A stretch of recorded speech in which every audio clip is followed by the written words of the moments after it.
evening. My name is Heather Barta, and I am the coordinator of Province 5.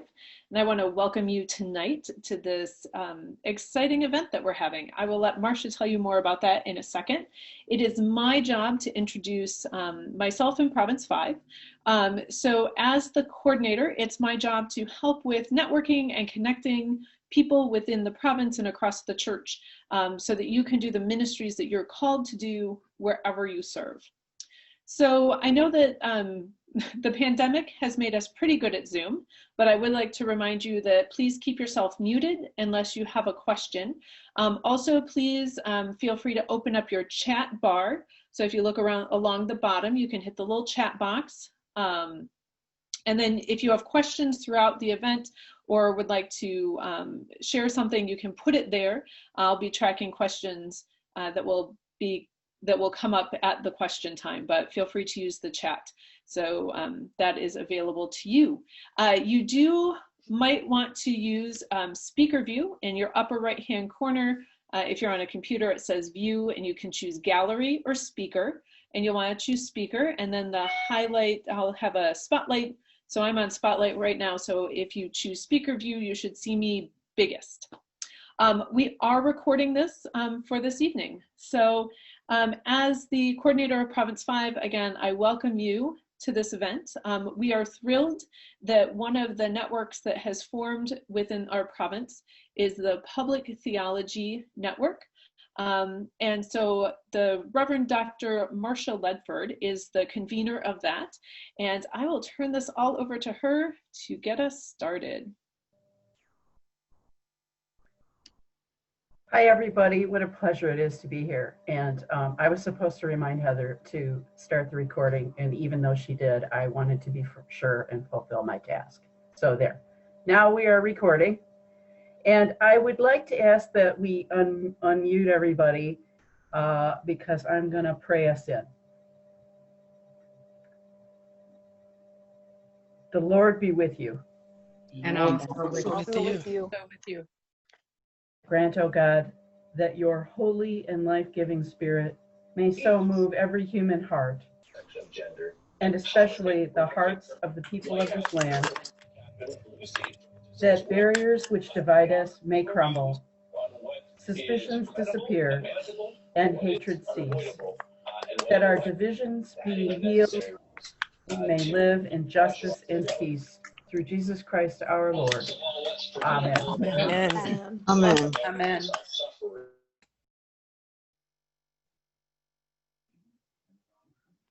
Marcia?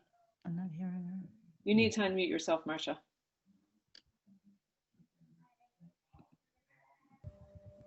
You all are going to learn over the next 4 weeks that my Zoom skills are wanting. This started as an opportunity through the big provincial gathering, which Heather and Jenny Callard gathered together under the auspices of the Province 5 board. And a bunch of Episcopalians from Province 5 converged on the poor little town of Kalamazoo, and it's never been the same since. And at that time, I did a workshop on political theology, and it was one of the highest registered workshops. And I don't say that out of a place of pride necessarily, but there was a lot of interest, and it told us that we need to be more hands-on in the public square with our progressive and inclusive message of the gospel of Jesus Christ. And so over this past several months, I've been working with Heather. As she mentioned, the Public Theology Network emerged. We started meeting in March, and we have a group of about 12 intrepid souls who get together and talk about how we can help our fellow brothers and sisters in Christ to work for a more just society. And boy, do we need that. So I'm going to give you a term, political theology, and I want you to memorize this definition. It's very easy. Political theology is speaking our faith in public. to as broad an audience as we can. Speaking our faith in public, lots of people, if we can. Okay, say it back with me. Speaking our faith in public to as many people as we can. Excellent. It's very simple. So, and notice that it's not speaking Christianity in the public square. It's speaking our faith, whatever they might be. It might be Islam. It might be Judaism. It might be Hinduism. Whatever it is. So many of the world's religion have a common golden rule, like we have: do unto others as you would have them do unto you. And that's where the coalition building starts. So at this point, I have the pleasure of introducing Mr. Alan Yarborough. We are very lucky to have this fellow. He's just a fine, fine fellow, and he knows a lot, and we're going to learn a lot. He is the Church Relations Officer of the Episcopal Church's Office of Government Relations. He helps manage their grassroots advocacy engagement and develops resources aimed at educating and equipping the church in public advocacy. Prior to this, he lived and worked in Haiti with the Young Adult Service Corps, working in economic development, communication, and project management. He holds a Bachelor of Science in Economics from Clemson University in South Carolina, and is currently getting his master's in conflict analysis and resolution at the Carter School for Peace and Conflict Resolution at George Mason University. Alan, we're just delighted to have you with us today.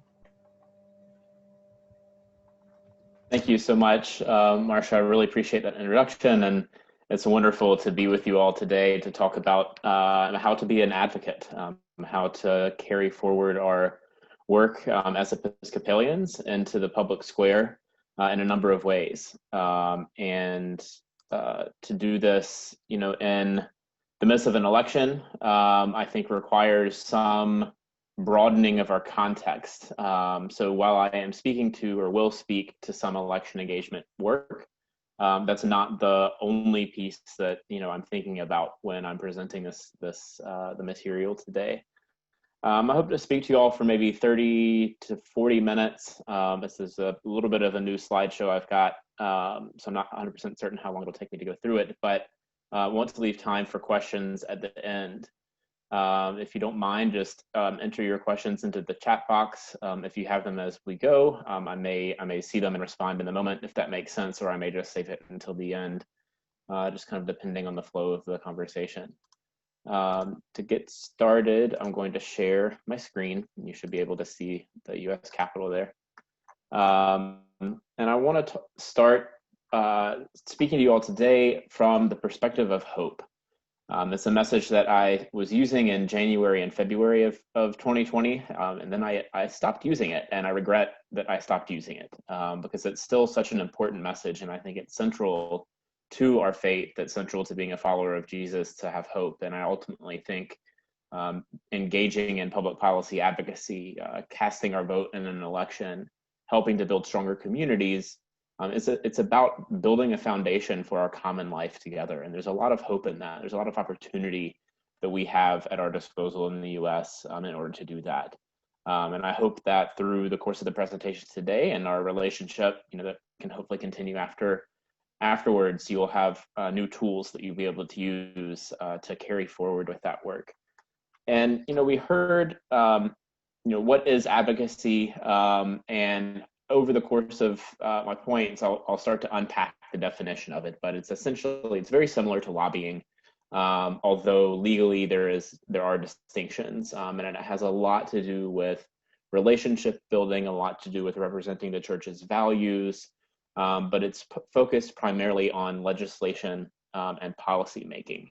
And so I want to start actually by putting that in the context maybe of a lot of the other political work that we have seen this summer that's been going on in the protests for Black Lives Matter and other initiatives across the country. President Barack Obama had a really great op-ed that spoke to public engagement. He wrote a couple of months ago, sort of as a response, or his response to the protests following George Floyd's death. And in that, he talks about two parallel means of engagement. One is this awareness building, this energy building that happens in the form of these protests that is critical. It's important to raise awareness. It's important to educate other people, to have platforms where people's voices are heard. But he articulated the second parallel path in this way. He said, eventually, aspirations, which are often expressed in protest or can be, aspirations have to be translated into specific laws and institutional practices. And in a democracy, that only happens when we elect government officials who are responsive to our demands.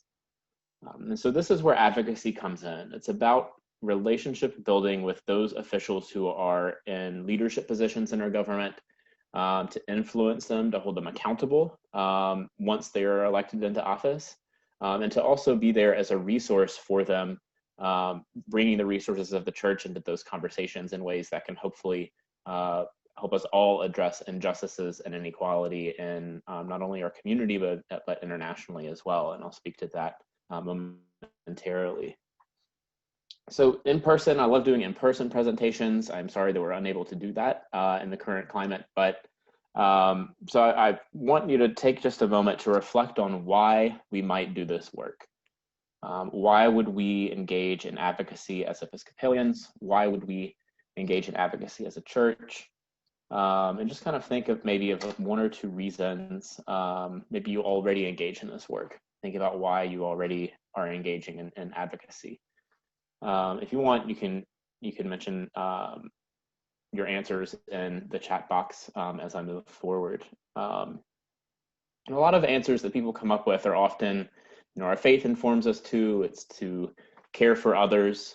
We have our voice, and sometimes others' voices are silenced. So how do we use ours to speak out on their behalf? But there are three particular reasons that I want to highlight or add to the ones you all may be coming up with. And the first is Scripture. Scripture explicitly calls us to use our voice to speak out in the public square. We like to use this passage from Proverbs: speak out for those who cannot speak, for the rights of the destitute, speak out, judge righteously, defend the rights of the poor and the needy. And there are a number of places in the Bible, from the Gospels to the Old Testament, that talk about this type of public engagement. And so it is very much grounded in our faith just as much as sort of more tangible outreach may be, like working in a soup kitchen, a homeless ministry, community garden, that sort of thing. The second reason I want to mention is scale. So why do we advocate to the government? It's because the scale of impact that the government has, especially the federal government, is far larger than what we can have on our own. That's not to say we should stop doing the other things that we're doing, the other ministries that we have. There's good work being done there. But to amplify our impact, we really have to start influencing legislation and getting involved in advocacy. As one example, just 5% of US domestic food assistance comes from charitable organizations. So that's all churches, that's all faith groups, all secular nonprofits. And the other 95% of that funding comes from the federal government. So if we really want to be involved in addressing hunger in the US, we've got to be involved with a say in legislation that can address that problem.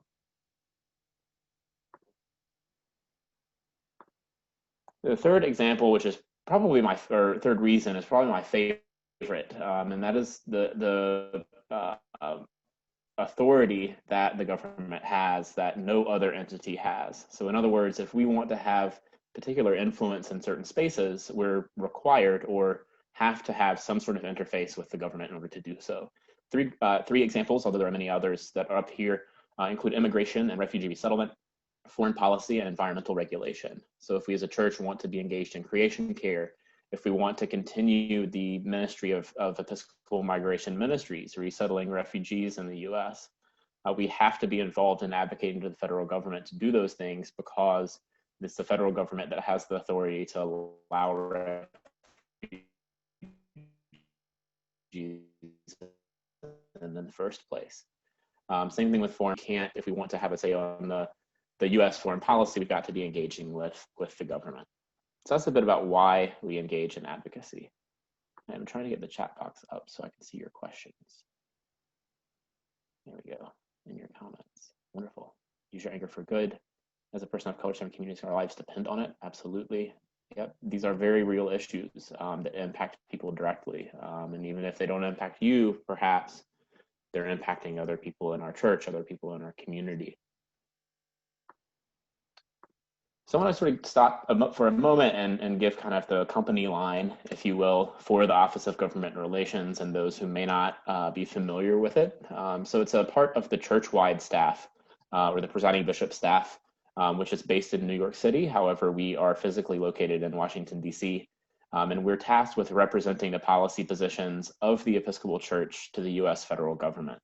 And those policy positions, we do not create them ourselves. They come up through the bicameral legislature of the Episcopal Church, which is known as General Convention, or Executive Council. So the elected bodies within the church are the ones that create the drafts of these resolutions. They deliberate over them and then ultimately have to pass them in order for them to become our policies that we represent, which is a really important part of our work. It means we're not just sort of off on our own. We're actually representing what the church has spoken out on and how and then trying to deliver that message and those values to the U.S. government, even and maybe especially when the government's not even necessarily focused on that particular issue. As a part of this work, we invite all Episcopalians to join the Episcopal Public Policy Network, which is our grassroots network to engage in federal policy advocacy. I hope that you all are able to become a part of that. You can follow us on social media at the EPPN or sign up for our email list, and we'll be sure to get you that information following the webinar. And I think it's already gone out ahead of time as well. And so within the context of this work, General Convention has also explicitly directed us to work with bipartisan efforts in Congress wherever possible, and to intentionally engage with both elected and career government officials from all political parties.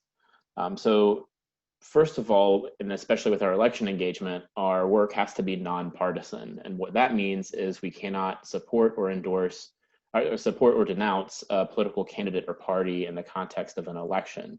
However, once people are elected, we are essentially using our constitutional right to petition the government and hold them accountable in their role as that elected official. And so to be more effective in this work, knowing that our work is for the long term, it's not just for one presidential administration or one session of Congress, we really want to be intentional in being bipartisan because we think that will lead to it will give us a greater chance of success in the long term by building relationships with all political parties in Congress. One other sort of odd slide. I almost didn't include this one because it works a little bit better in person, but I hope you all, or if you all don't understand like the 115th Congress, a Congress is the session of 2 years in between elections that the Congress meets. So for the 115th Congress, that was the previous full session of Congress that we have had. It was 2016 through 2018. We're currently in the 116th Congress, although of course that will come to an end very soon. And Congress will switch over early in 2021 for the 117th session of Congress. So in those 2 years of the 115th Congress, how many bills do you think were introduced? How many pieces of legislation were introduced in Congress? Any guesses? Again, you can use your chat box here.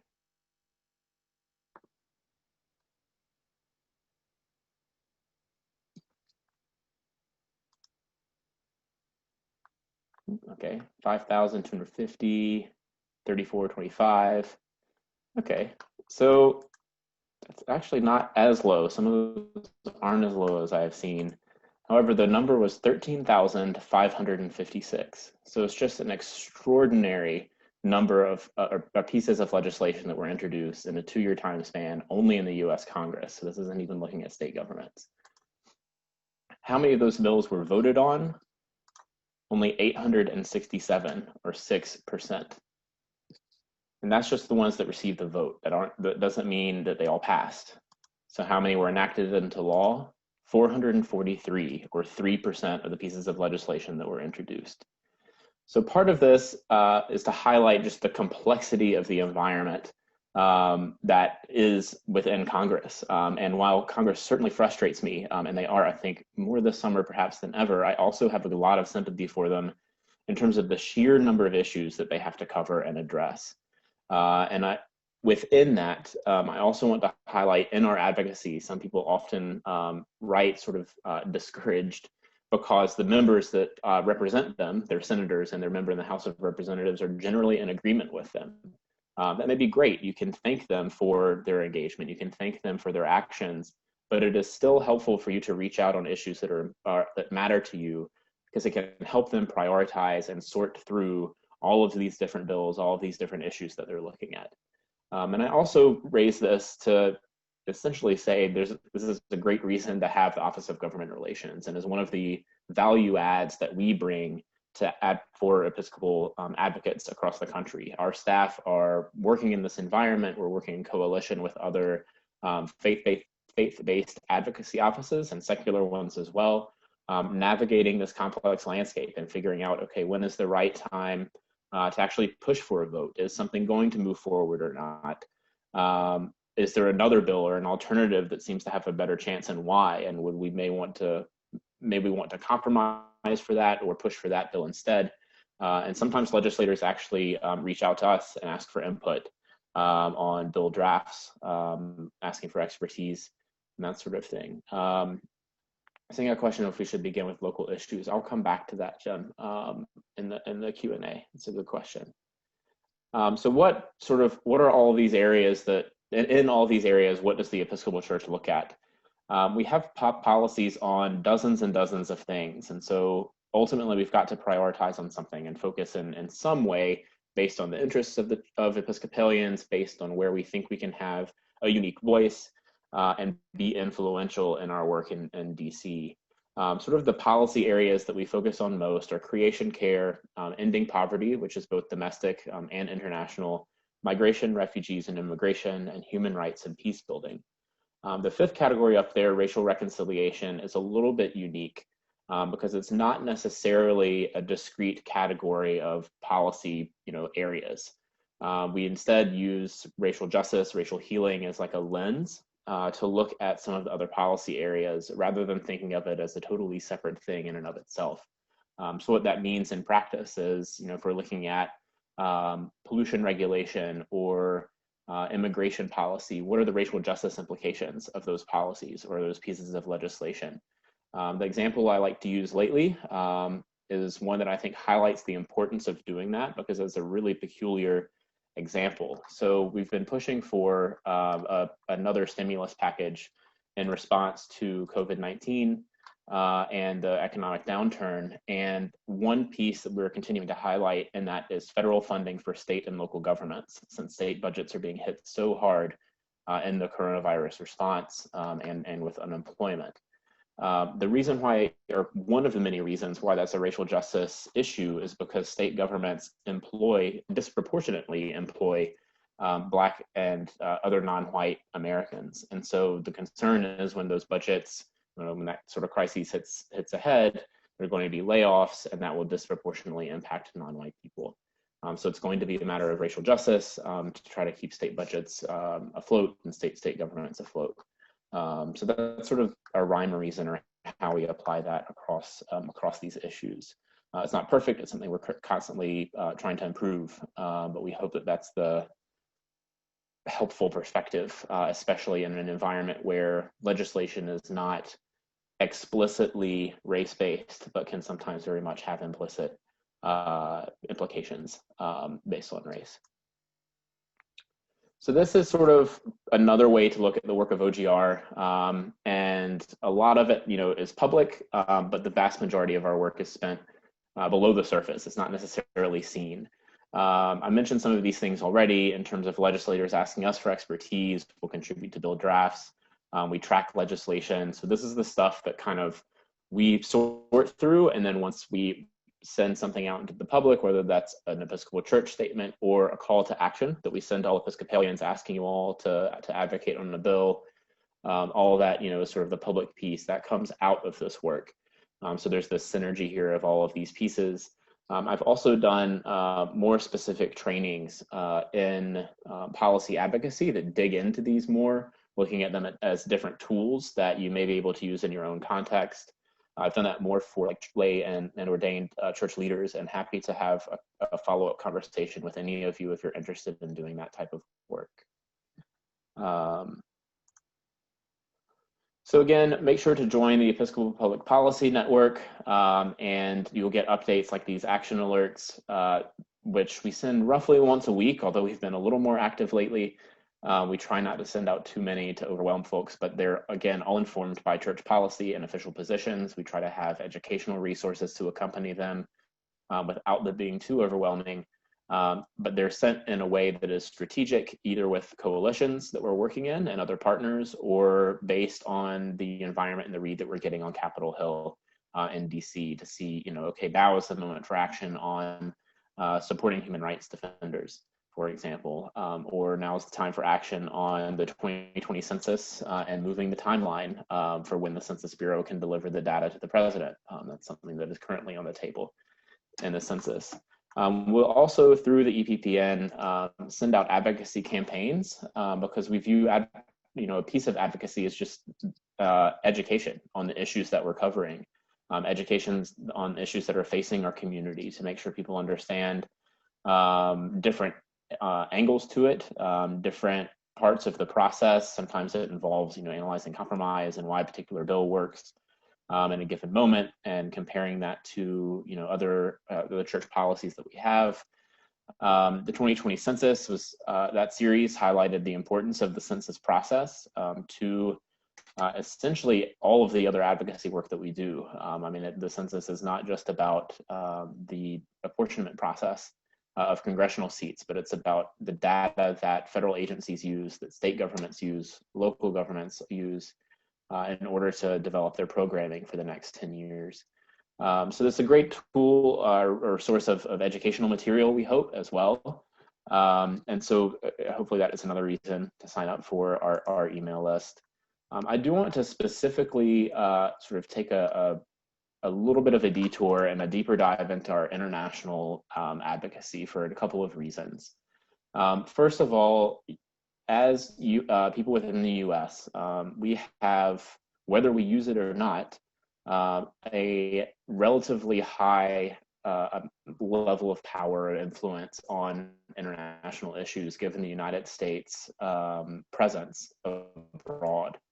Our foreign policy impacts almost every country on earth, and we are able, hopefully through our advocacy on foreign policy issues, to influence that in a positive way, more than people in other countries are. Additionally, the Episcopal Church, of course, I've talked about our advocacy to the US federal government. The Episcopal Church itself is in 17 different nations.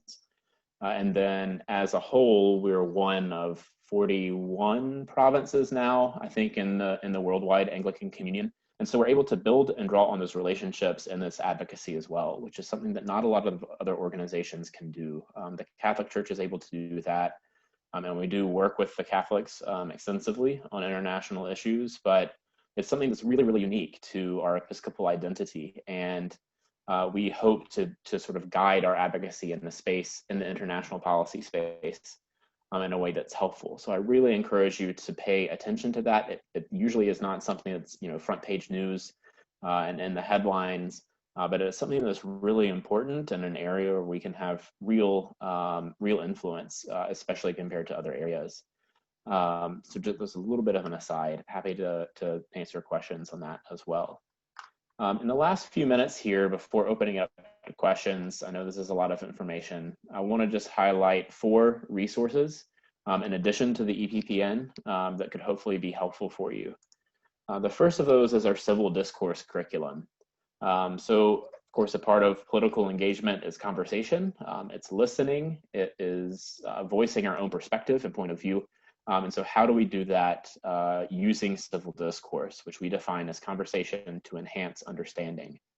It's a very particular angle on civil discourse and distinguishes it from civility, which is a larger and more fraught concept. But this curriculum, it's a video curriculum that we did with Church Next. It's something you can do as individuals. It's something you can do as a group. to explore how we talk to one another. And we hopefully have it set up so that you have, some theological reflection incorporated into it, some reflection on privilege and identity and experience and how that influences how we talk to one another. Because again, these issues that we speak about, we're not always completely removed from them.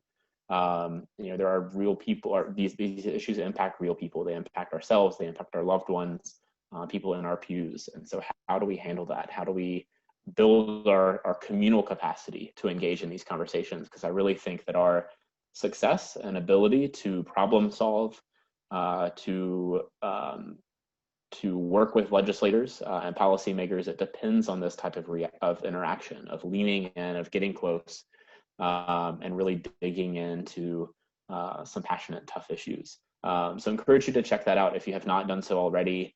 It's sort of a labor of love of mine. I really have enjoyed putting together that curriculum in 2 different versions. That's the first of 4 resources. Next is our election resources. So we have a whole bunch of them, but the one that I want to really highlight is just our Plan Your Vote resource. It's 5 steps. It just emphasizes the need and importance of planning your vote for the 2020 election. So that you know how you will cast your vote. By that, I do not mean who you'll be voting for. I simply mean the actual process that you will take in order to cast that vote. Because this year, because of the COVID-19 pandemic, a lot of states' processes are changing and being modified. There are more opportunities to vote by mail or absentee, depending on which term you want to use. And in some places, early in-person voting is being expanded as well. So making sure you go through this process, making sure you're registered, confirm your registration status, researching who is on your ballot, researching if there are ballot initiatives that are also going to be on your ballot so that you are prepared to know how you wish to cast your vote on those issues. If you want to vote by mail, making sure you do that in time. There are deadlines to both requesting it and then deadlines for filling it out and turning it in. And there are also very specific instructions that you have to follow when filling out that ballot. So be very careful, take your time doing it. And then of course, voting in person is still an option. Voting early, if you can help reduce lines and crowding on election day itself, which is both, one way to reduce the risk of the spread of COVID-19, but it is also a way to reduce lines and the length of time, hopefully, that people have to take to vote on election day. And then 5th, of course, helping other people vote and overcoming the challenges of doing so in a number of ways. We have a lot of resources on that. You can go to the link that's on the screen. It's bit.ly or bit.ly /TEC votes. And again, we've sent and we'll be sending that email out to everyone that's registered for the webinar. 3rd is the US Census. So I spoke about this already. And the programs that use it, but the Episcopal Church is a formal partner for the 2020 census to help the Census Bureau get as accurate a count as possible. Based on a recent court ruling, the Census Bureau is extending their data collection period through the end of October. So you can still advertise this. You can still take the census if you have not done so already. It's critical that you do so that your community counts you. And that can impact the amount of funding that your community gets for a number of programs. So it's not only about you, it's also about your community and making sure that it's taken care of and that the programs that our government implements are more efficient and more effective. Please be on the lookout for further advocacy on this issue as well. There's going to be an issue now that so the deadline for data collection, again, was extended to October 31st, but the data is supposed to be all compiled and then delivered to the president by the end of 2020, so at the end of December. However, they already cut that timeline from 5 months down to 3, and now it is 2 months.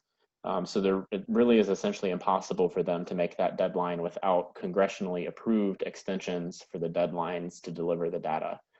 That's getting into the weeds a bit. It is not in the news at all, but it is really going to be quite challenging to overcome that if it is not addressed imminently.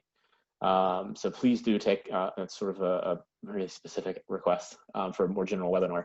But please do pay attention to that. The 2020 census is critical. I would argue it's maybe more important than this election. It only happens every 10 years, and the reach of its impact is just enormous.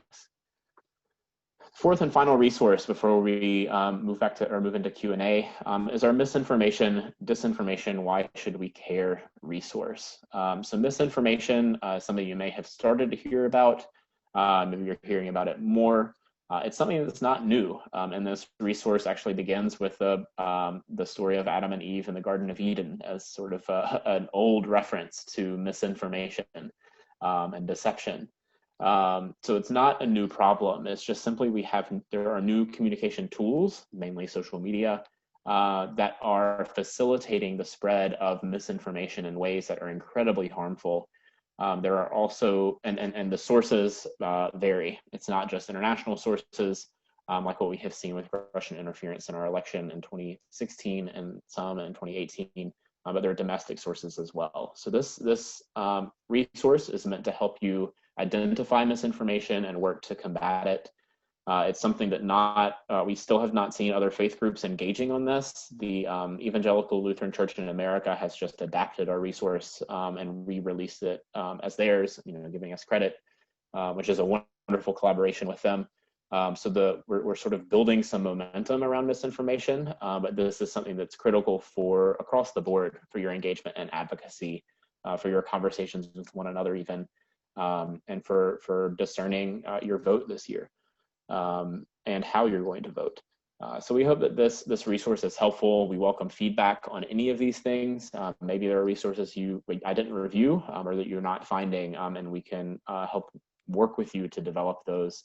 Ultimately, our office is here as a resource for the church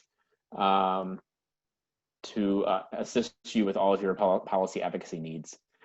It's a wonderful, I've had a wonderful experience working with this office. I'm grateful to be in the midst of this election season. And we really, thrive and become more effective in this work the more people who are involved. So I look forward to hopefully beginning a relationship with you all today. I see some familiar names and faces on here on the call that I've interacted with in a number of ways previously. But I'm really, really grateful for your time today. And we'll stop here for Q&A. Marcia, are you going to be kind of taking that over? This is Heather. So we have two that were in the chat. Okay. The first one was, shouldn't we begin with local issues?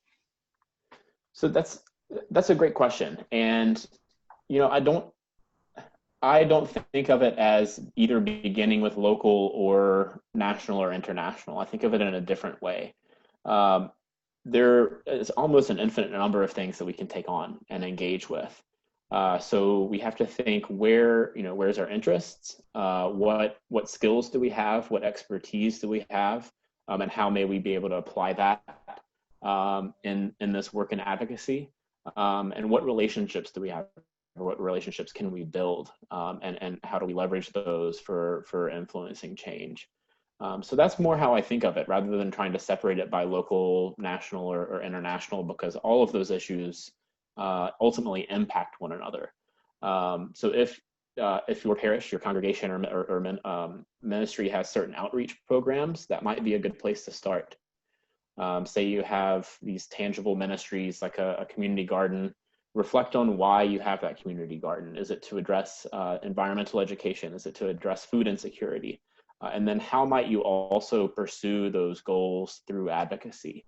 How might those ministries, the stories, the experiences of those ministries be useful for a certain level of government? So maybe you're in a town that has a problem with homelessness. How do your relationships with homeless ministries, how might those inform city council members' decisions in addressing homelessness? So that's more how I would think about it. And I hope is how I framed, the international advocacy work that I mentioned in terms of foreign policy. It's really about leveraging a unique aspect of the Episcopal Church overall and applying that to the policy space in DC. Thanks. The next question was, what happens if the data deadline for census is not extended and is missed? I have no idea. I don't know. Ultimately, it's a catch-22, and neither option that the Census Bureau is faced with is good. On the one hand, if you cut the data collection short, you risk a more significant undercount than usual, so an inaccurate count. But then you stay on the deadlines. If you miss deadlines, whether that's legally approved or not, that's going to disrupt the redistricting process in 2021 because the states aren't going to receive the data in time in order to do that redistricting. And that can set off a whole bunch of timelines for local and state elections. I think Virginia and New Jersey are the first two to go through that process in 2021. We in our advocacy have decided that it is more harmful to have an inaccurate census count. And so we have advocated for extending those deadlines, but recognize there will still be further work to do in 2021 in certain states to then accommodate those changes. If there is no legal change, though, in delivering the data to the president, I really am not certain what happens. Thanks. The next question was, do you want to mention the ambassador program?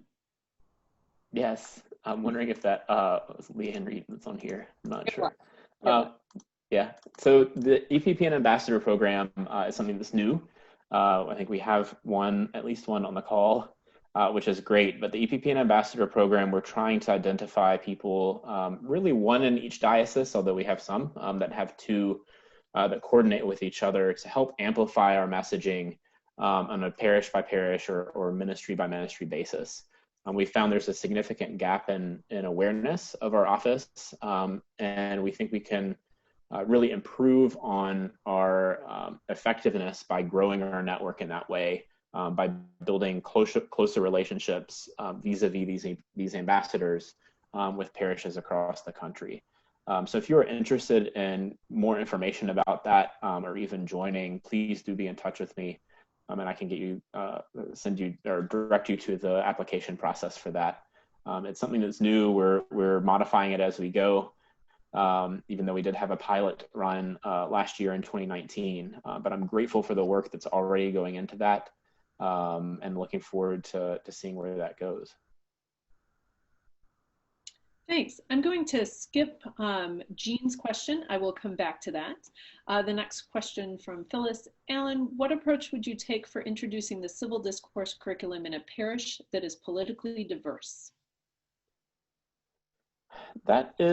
First of all, I think it is it's helpful for a politically diverse parish. And part of the inspiration for me creating the curriculum in the first place was to reflect the gift that I've been given in the position I'm in with the church of having to interact with Episcopalians across the political spectrum. Of most mainline denominations in the U.S., the political affiliation of Episcopal Church membership most closely represents the U.S. public. So it's a fairly diverse church body in terms of like a Republican-Democrat split, and I think that's an asset. I think that's an opportunity for improving our conversations, for improving engagement across difference, even though, of course, there are other lines of diversity where we are not as diverse. But politically, I think that can be really helpful. That said, not only with our civil discourse program, but with other dialogue programs like Better Angels or Living Room Conversations, it seems to be a consistent problem that people on the right it's not that they are necessarily opposed to them, it just doesn't necessarily catch their eye. They don't seem to participate as often as people on the left. And I think that's a challenge. So having some sort of deliberate mechanism or deliberate invitation to accommodate for that might be helpful.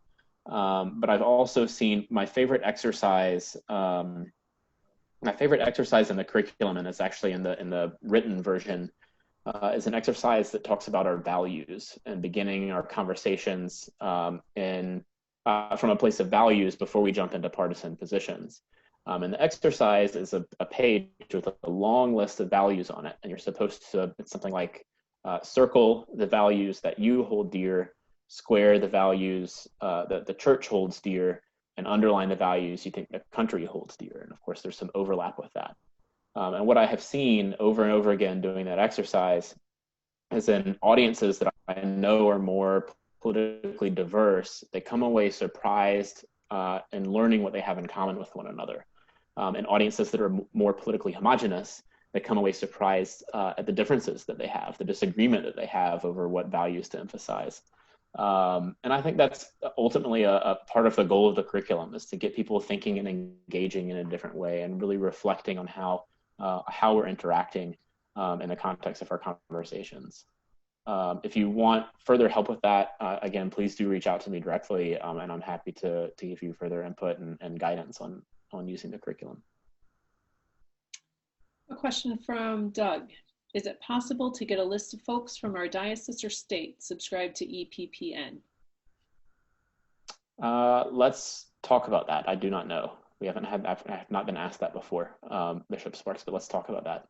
And I can ask Rebecca about that as well. We typically keep that list pretty close at hand. What we have done is so like I did for this webinar, actually, we will send a message to the people in a given state or area and invite them to something or invite them to sign up for further information. But yeah, let's talk about that. Thanks. Are you connected with the Industrial Areas Foundation and the Poor People's Campaign? I'm not familiar with the Industrial Areas Foundation. The Episcopal Church is connected to the Poor People's Campaign, though. That's not done through our specific office. It's done through the Department of Reconciliation, Justice, and Creation Care. And so we are sort of an official partner. I don't know what the term is, if it's partner or if we endorse the Poor People's Campaign. I can't remember the word. We're participating in it, but that kind of highlights a little bit of the differences that I talked about in the op-ed from President Obama. So the Poor People's Campaign does get into an advocacy space a little bit, but it's more in sort of the protesting movement space, which again is critical. It works in tandem with this advocacy, but that ultimately isn't where our office's focus is. Alan, can I interject? Absolutely. Okay, so it's a really good question. The Industrial Areas Foundation is sort of the original community organizing training developed by Saul Alinsky, and there are many forms of it. There are also several national faith-based community organizing entities that are in various places around the country, and we'll be talking about that a lot in session 3. We will be joined by Adonis Flores of Michigan United, who is the chief community immigration organizer for Michigan United, and he will be able to talk about the options that we have available. Michigan United is associated with the Michigan Poor People's Campaign, and I'm involved in both of those entities. The People's Campaign is a C4, and that's different than a C3, 501c3 charity.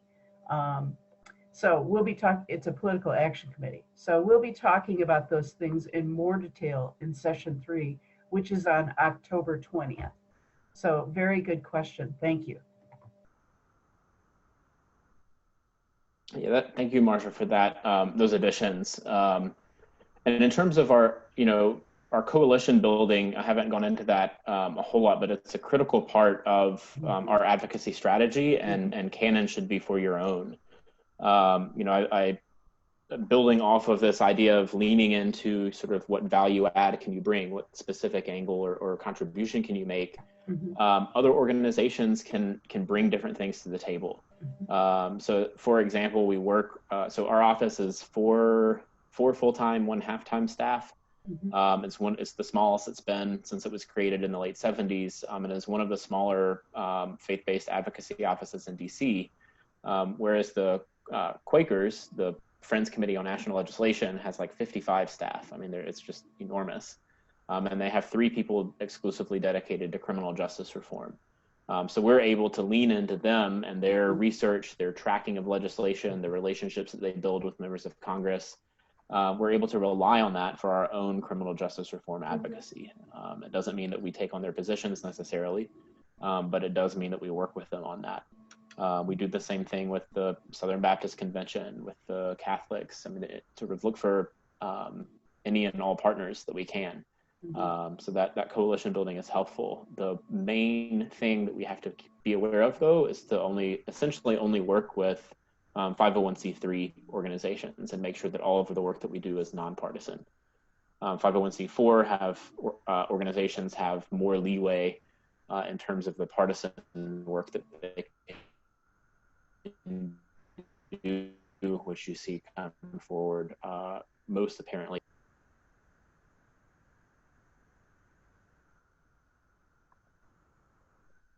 So, and this underscores the other question about why not start local. One of the ways that you can engage in local activities is to, join a community organizing entity and they work on a lot of local and statewide issues that are very important.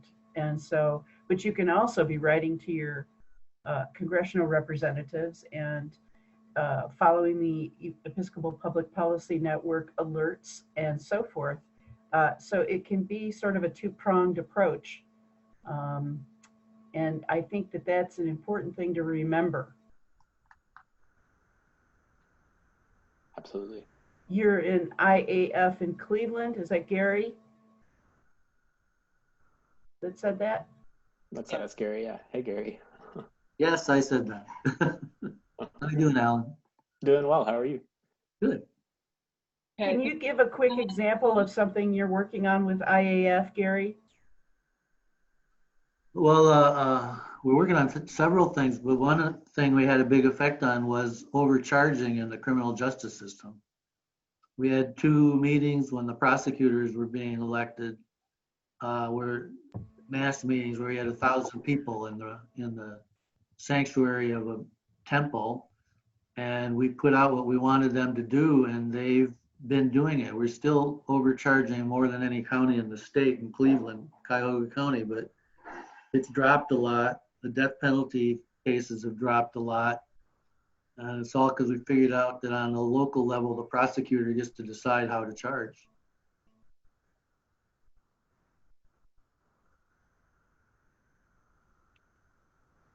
I think, Alan, you had a question from Diana. What is? Yes. Go ahead. Go ahead. Sorry. So, Diana, I see one thing can individuals do to help our office achieve its mission. The main thing is to join us in this work. I'll put actually the EPPN sign up link in the chat here. If I can type. There we go. Our sign up link, you can join and get these emails to start tracking our work. I know you may be receiving advocacy emails from other organizations.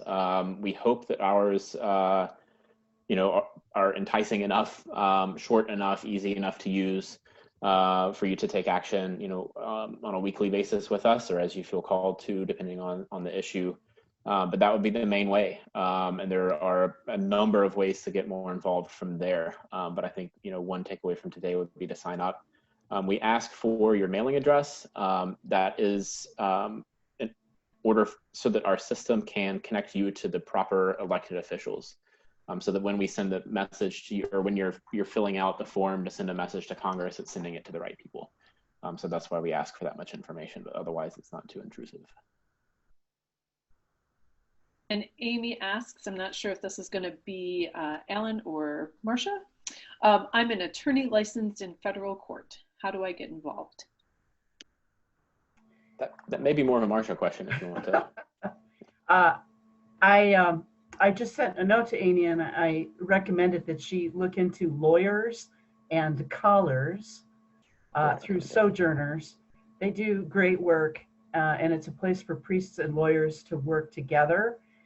That is one source. And then there are many ways that you can contribute greatly as an attorney.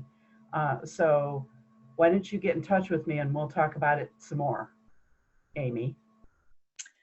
Fabulous. I am still holding Jean's question. Jean, don't worry, I have it on hold and you'll find out why in a minute.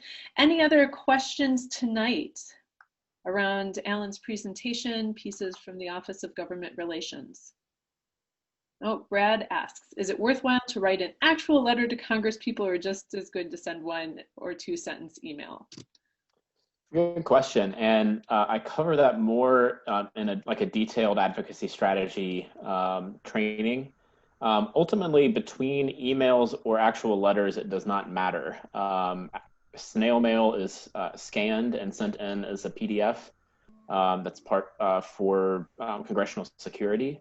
Although there are situations if you're having like an in-person meeting, which essentially aren't happening because of COVID-19.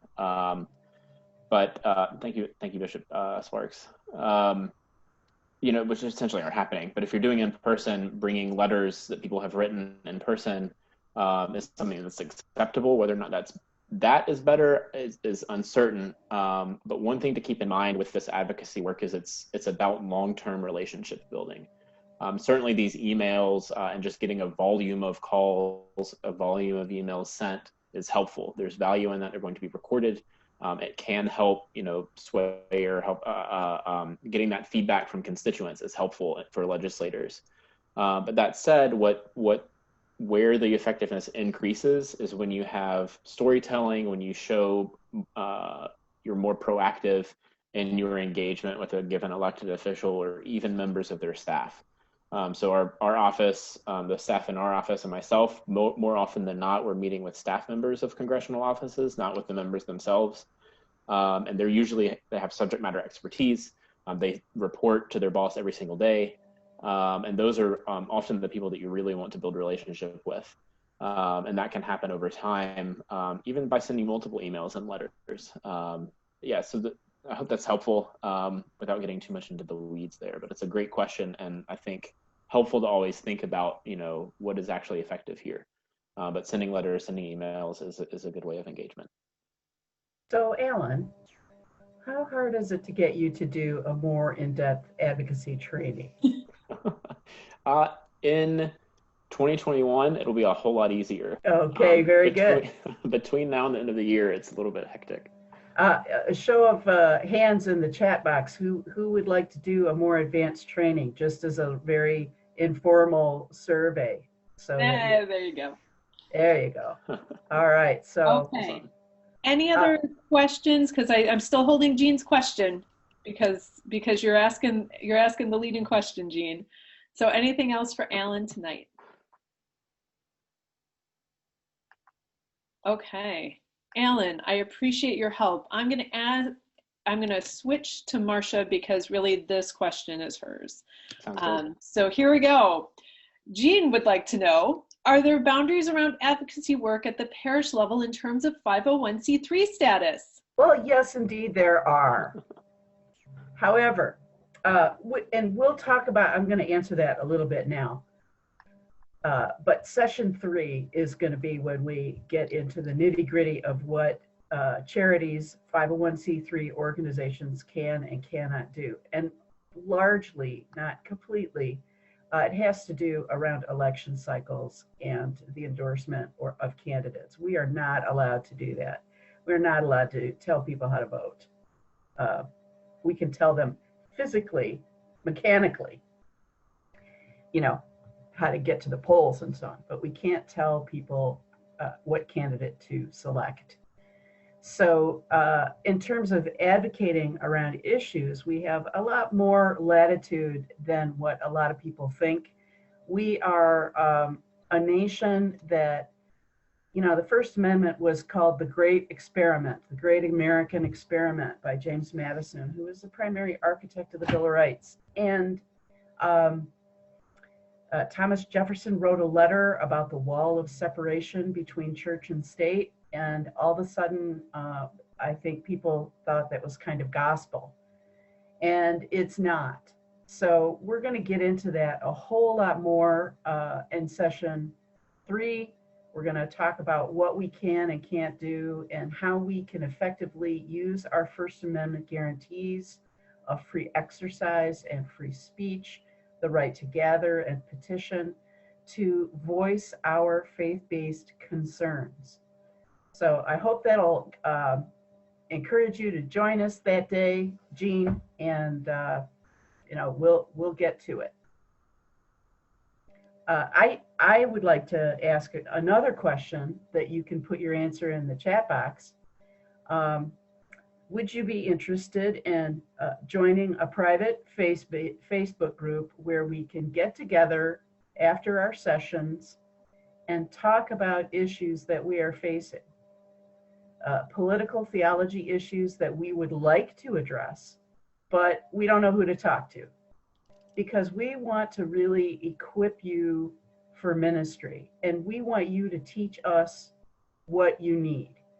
So we're going to put a Facebook link in the chat box. I see some people don't use Facebook, and we are using this as our test place, and hopefully we will also migrate over to Political Theology Matters website at some point to provide more services to our public theologians out there in Province 5 and other places. So if you're interested, please put it in the chat box, and please indicate in the chat box that you're interested. Heather's going to put the link in there. And also, I have a very big favor. We've created a short survey. It'll take you 4 minutes because I tested it. And it asks you what you're looking for, what other resources you need, and what else we can add to help you meet your mission and your call. So is that in there too now, Heather? It'll be in the follow-up email. So. Oh, it's going to be in the follow-up email tomorrow. It'll be in the follow-up email tomorrow. So please be sure when you open that email to look for the link. We need to hear from you. We're kind of flying the plane as we build across, and which is fine. I kind of like it that way, but I also need feedback from you all so that we can do this effectively as possible. So please do fill out the survey. Fabulous. Anything else you'd like to add in closing, either Marcia or Alan? I'm just delighted with this tonight. The questions were fantastic. Alan, you were awesome. See, I told you how much he knows. He knows so much, and he has so much more to teach us even. I will have a conversation with him about deeper advocacy training in future. We had 185 registrants for this series, 185. So we are pretty excited. Yes, thank you, and just thank you for letting me be a part of this. Really grateful for all of your work and the work that lies ahead of us as well. So please don't be a stranger. Be in touch. All right, very good. So as the coordinator of Province 5, I'd like to just do some closing logistics. As mentioned, there'll be a follow-up email. It will have information and pieces. A lot of you are very new to my Province 5 mailing list, and so I am thrilled to have you. I would encourage you, please don't unsubscribe during October. You're going to receive like 2 emails a week because you'll get a prep that says, hey, remember you have a session tonight. And then you'll get another one that says, here are all the resources from the session we had last night. So you're going to get a lot in October. Once we hit November, we just do a monthly email. And that'll help catch you up on all of the other opportunities that are happening around the province.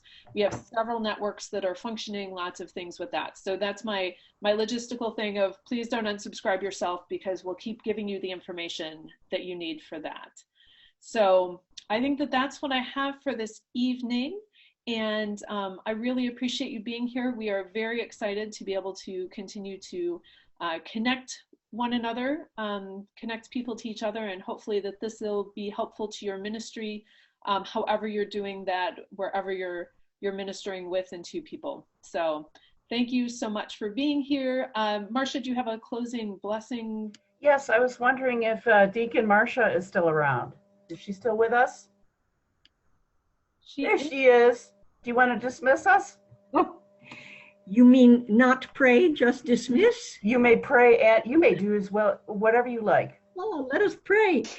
Dear Lord, help us learn and help us to be, yes, innocent as doves, but also wise as serpents. And thank you for this chance to learn. Amen. Amen. Now go in peace to love and serve the Lord and raise good trouble. Thanks be to God. Awesome. Thank you, Marcia.